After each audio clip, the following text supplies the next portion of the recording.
Algérie-France, c'est une relation qui n'en finit pas de faire parler. La vraie question, la seule qui vaille, elle est là. Ce n'est pas pourquoi partir, c'est pourquoi toujours vers la France. Comment se fait-il que 60 ans après l'indépendance, pour des millions de jeunes Algériens, la France reste le seul horizon, le seul plan A, le seul plan B? On entre donc dans le premier acte de notre analyse, l'héritage historique. Parce que tout part de là. Les fondations de cette relation si unique ont été coulées il y a très, très longtemps.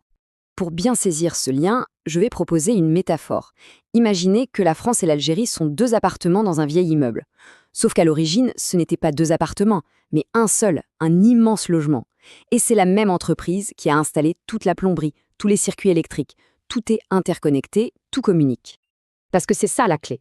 On ne parle pas d'une colonie classique. Pendant 132 ans, l'Algérie, c'était la France, des départements. Quand arrive l'indépendance en 1962, on met une nouvelle porte, on change la serrure, mais on ne peut pas arracher les tuyaux qui sont dans les murs. Et les accords d'Évian, qui organisent tout ça, vont même officialiser cette connexion unique. Résultat, aujourd'hui, quasiment chaque famille algérienne a un tuyau direct qui la relie à la France. On a donc le tuyau historique, mais ça n'explique pas la pression qui pousse à l'emprunter. Pour ça, il faut maintenant regarder ce qui se passe de l'autre côté de la Méditerranée. Et là, on entre dans ce qu'on peut appeler la cocotte minute algérienne. Et on tombe tout de suite sur un paradoxe immense. Un paradoxe qui déroute tout le monde. L'Algérie est un pays immensément riche. On parle d'un géant du gaz et du pétrole. Alors la question est simple. Comment un pays aussi riche peut-il générer autant de frustration et autant d'envie de départ? La maladie porte un nom, l'État rentier. Qu'est-ce que ça veut dire? C'est un État qui ne vit pas des impôts d'une économie qui tourne, mais de la rente de ses ressources.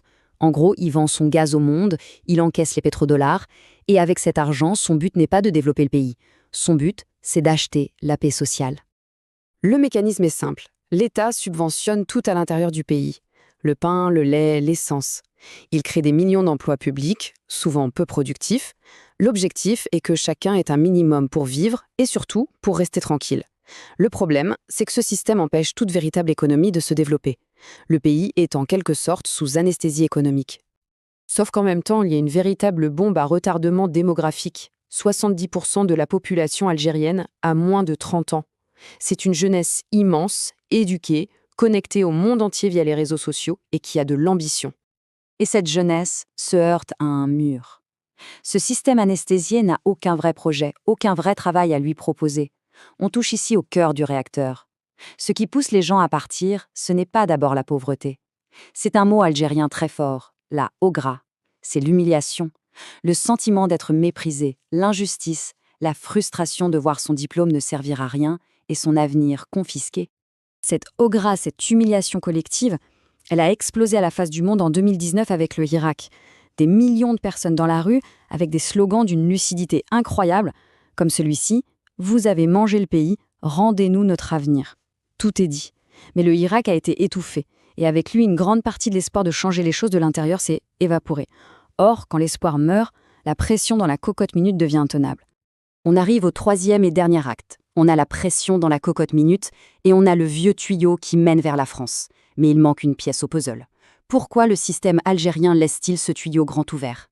La réponse tient dans sa propre contradiction, sa propre schizophrénie. C'est un double jeu permanent.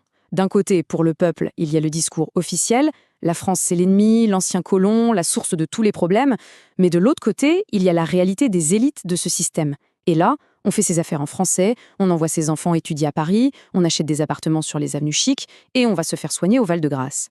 La France, officiellement l'ennemi, est en privé le refuge ultime. C'est le moment d'assembler toutes les pièces. L'héritage, la pression interne et cette schizophrénie. Mettez tout ça ensemble et le système apparaît dans sa logique implacable. C'est le modèle de la valve de sécurité. Reprenons notre image. L'Algérie, c'est cette cocotte minute. À l'intérieur, la pression sociale est à son maximum. Chômage des jeunes, au gras, absence de perspective, c'est le résultat direct du système rentier. N'importe quel système sous une telle pression pour ne pas exploser, et le Hirak a montré que le risque était bien réel, a besoin d'une chose, une soupape de sécurité. Une valve pour laisser s'échapper le trop-plein de vapeur. Et cette valve, cette soupape de sécurité du système algérien, c'est la France. C'est le cœur du modèle.